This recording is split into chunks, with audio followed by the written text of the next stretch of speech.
This is a computer programming university. I know you think all I do is work and program, but that's not actually true. So,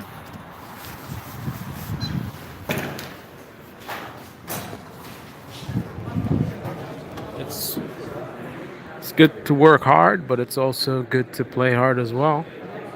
And I am taking a look at some new toys I want to pick up. It's interesting. Well, these are the Z's, huh? Z's.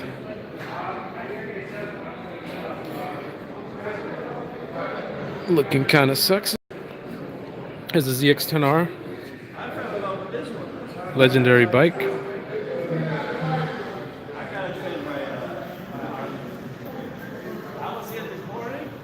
Sorry.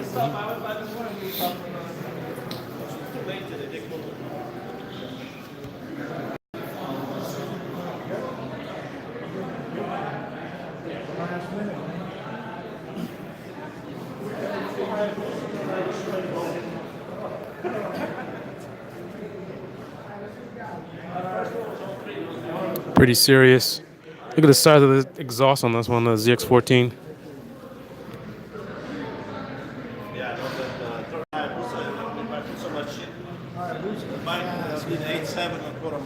Hayabusa's the best, man. They are. Now I had one that did a lot of work to it, but then the other shot because it just always kept adding more and more things, kept destroying it. But I always want the 14, you know. The ZX14. I was looking at it myself because I love the Busa, but it's behind now, you know. You got the wheelies, the boost is perfect. Is there such really? a balance, you know, that bike? So much power, right? It's crazy power. The thing that was amazing to me about the Busa is the way that you can be going through traffic, like accelerating, but you're low RPMs.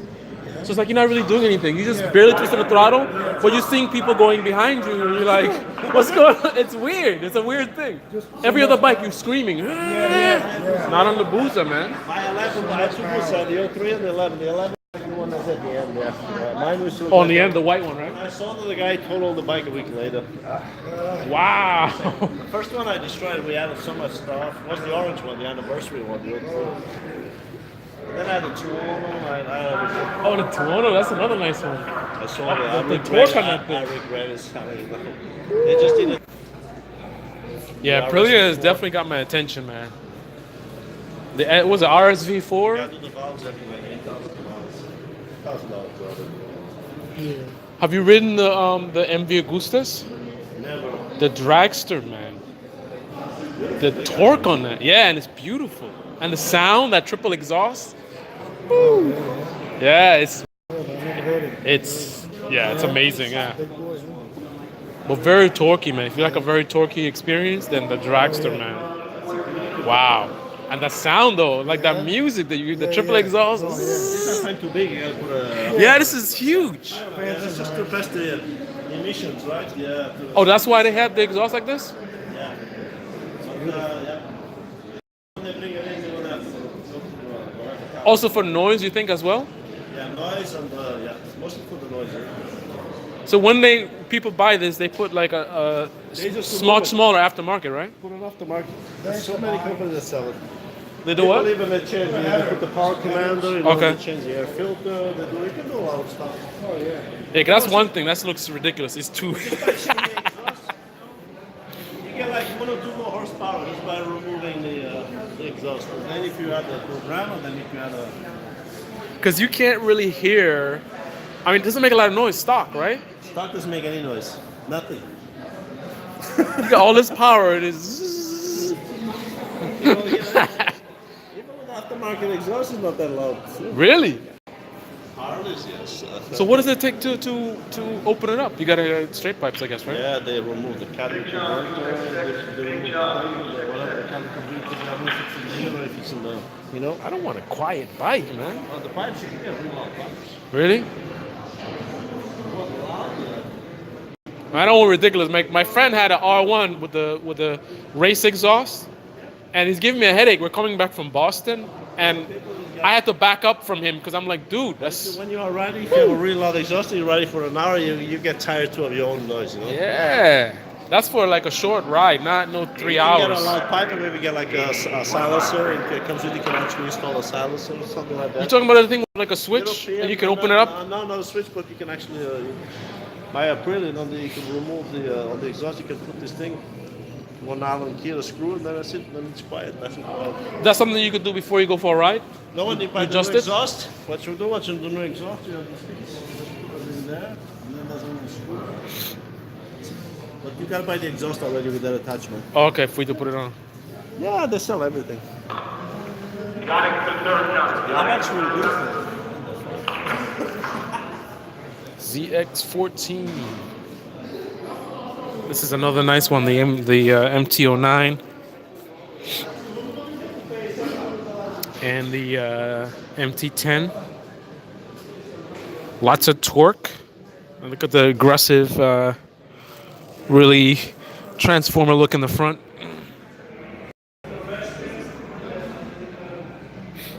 What's going on, Igor? Igor's in the house. I'm not really a naked bike type of guy, man. I mean, I'm really for a naked bike. This is pretty cool with the headlights and all this kind of stuff going on. It does have that futuristic look to it, but I like my fairings, even the full faired bikes. I mean, from back here, this looks cool. I like this perspective from the back, the middle, right up here. But then all here is missing stuff. Let me show you some really beautiful bikes. Let me show you. This is the bike that I had in Italy. Some of you guys may have seen the photos. I think that bike was like $22,000. I think it was more like $24,000, but it was the MV Agusta Brutale 1090RR, which I'm not sure where that one is, but I just want to show you the MV Agustas in general. Beautiful bikes. Molto bellissimo in Italiano. These bikes are amazing. This is the dragster I was talking about earlier. Really torquey bike. And one thing that's really nice is they got the triple exhaust. So the sound is just, oh my goodness, the whistle. It just sounds so mean and exotic. I definitely see another MV Agusta in my future. I would get this over the Ducati any day. Because it's steel braided right down there.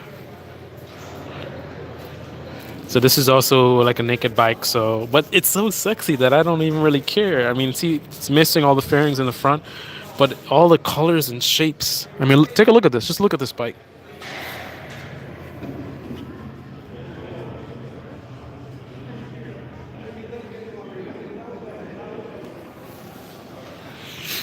That is beautiful. Here's another dragster.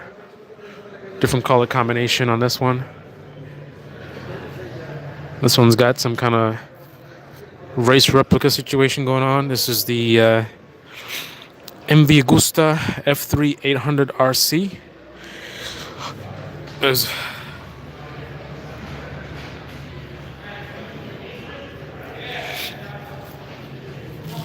the F4, two F4s, the gray on the right and the white on the left.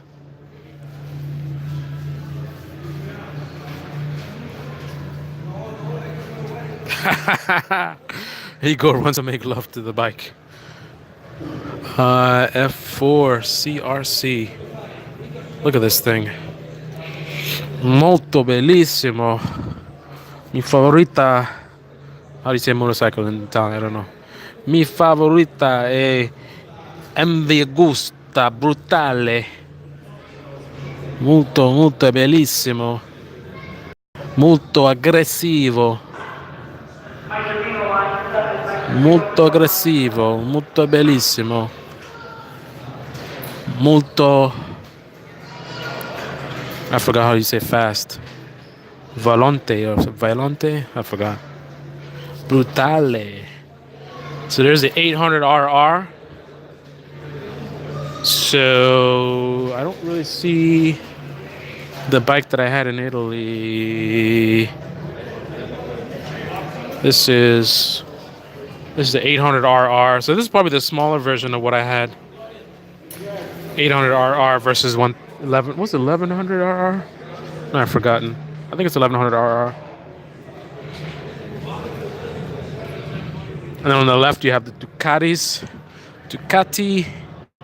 Everybody in America or United States say Ducati, like it's got a D in there. There's no D in Ducati. 959. Panigale. Super Sport. Super Sport S. Yeah, I'm into beautiful bikes, but I'm not a Ducati fan. There's a Ducati Monster,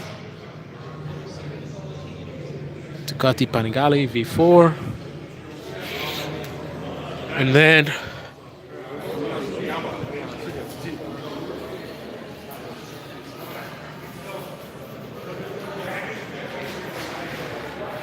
there's a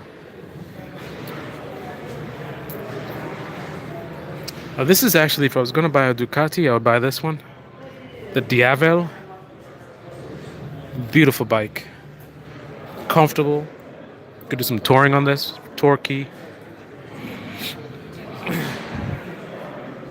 Ducati Diavel. And then Aprilia definitely got my attention. I definitely see one of those in my future. There's the Honda 1299 Panigale. There's the ZX14. High probability of that being in my future as well. Very powerful and aggressive, but also comfortable for touring. It's really smooth power delivery, and it's also very comfortable with that wide seat, just like the Hayabusa, which you see here. So lots of support for long distance riding, super smooth, so it's not a lot of vibration, so it's comfortable.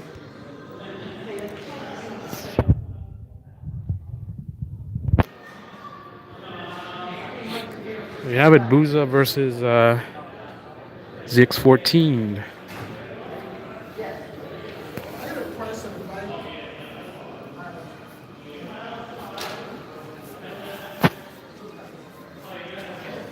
There's the R1, another favorite of mine. Yeah, I definitely like Yamahas.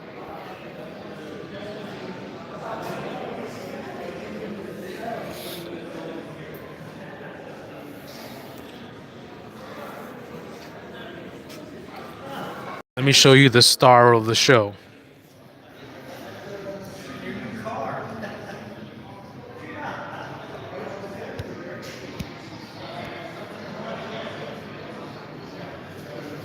There she is.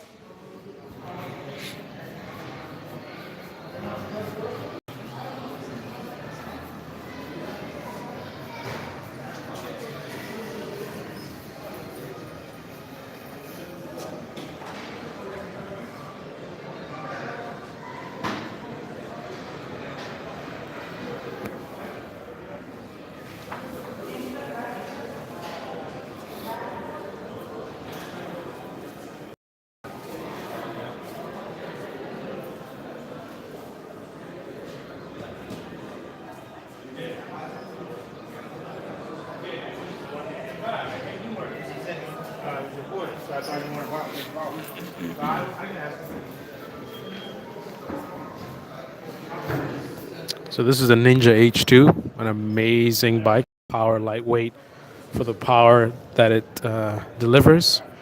One thing that's very unique about this bike is that it's supercharged.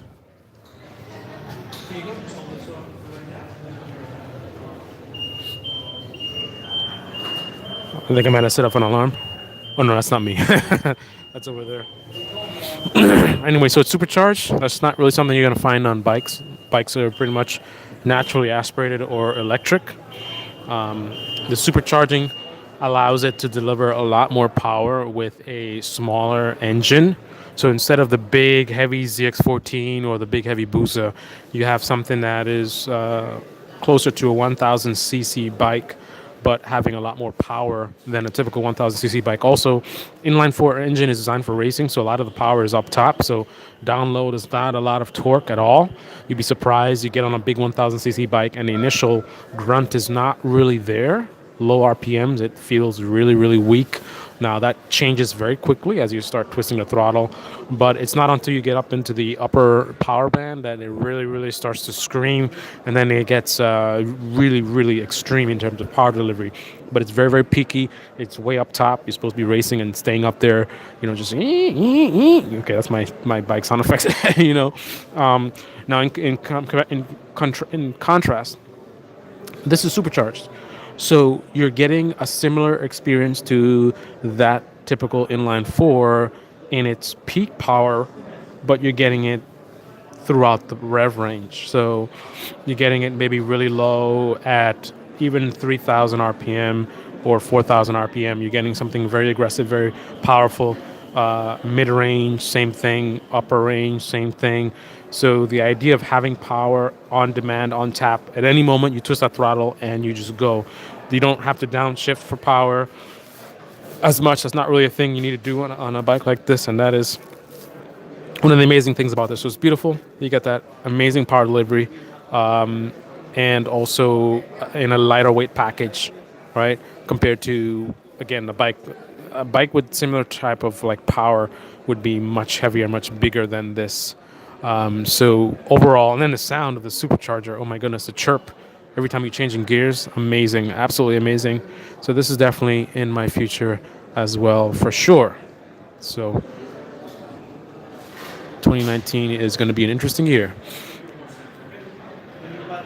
So anyway, just wanted to share with you guys what I am up to today. Now I got to go to the office because I, like an idiot, I use my keyboard actually has a feature where I can use it for authentication.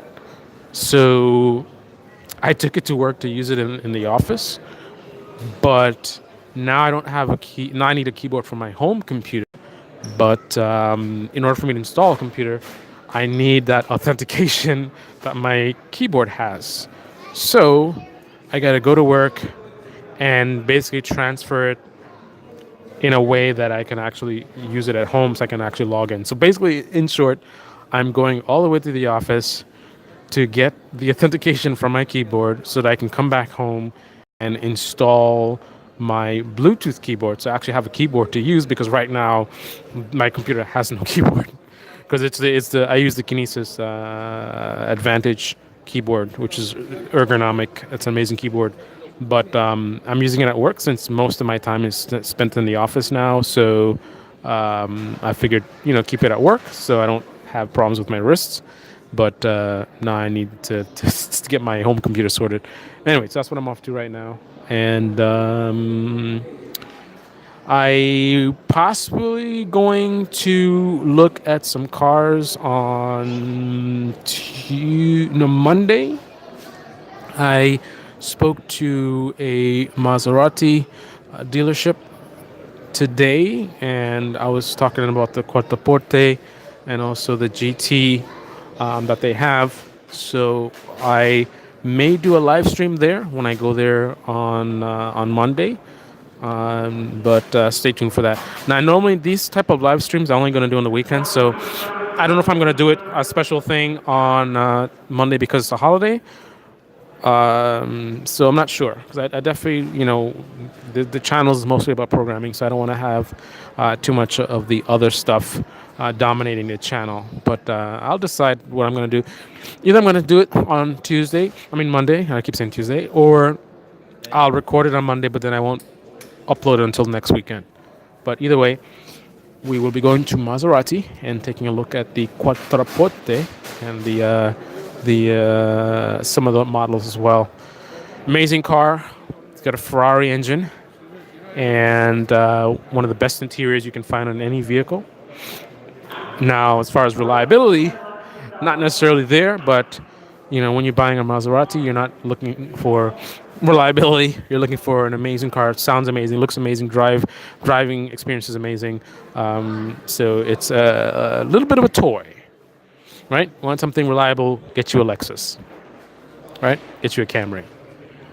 If you want something insanely beautiful, sound is amazing, everything else amazing, then you get you a Maserati or something else like that. Anyway, this is Computer Programming University, and so as I said in the title of this video, it's great to work hard. Unfortunately, a lot of people don't put in the work that they need to. But here's the deal. You know, a lot of people, they look at me, I'm always working hard and stuff like that, and they probably think, what what kind of life is that? You're just working, you're not having fun. But that's not the case. I've had a lot of fun. I've had some amazing experiences that most people will never have, and I will continue to do that. But in order for me to do that, I had to put in a lot of work and have to continue to do so. Now, in contrast, a lot of other people are spending too much time having fun, right? Too much time spending money they don't have, goofing around, socializing, social media, and then they want to somehow get the benefits that someone like myself has. And it doesn't work that way. I put in the work to get the benefits. If you want to get the same benefits, you got to put.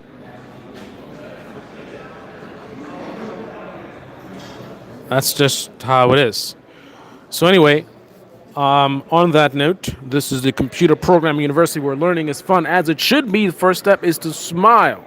Shout out to Igor, Nick, MJ Shahid, Noob, every single one of you guys. Hope you guys are having an awesome weekend. And stay tuned for some computer programming motorcycle vlogs.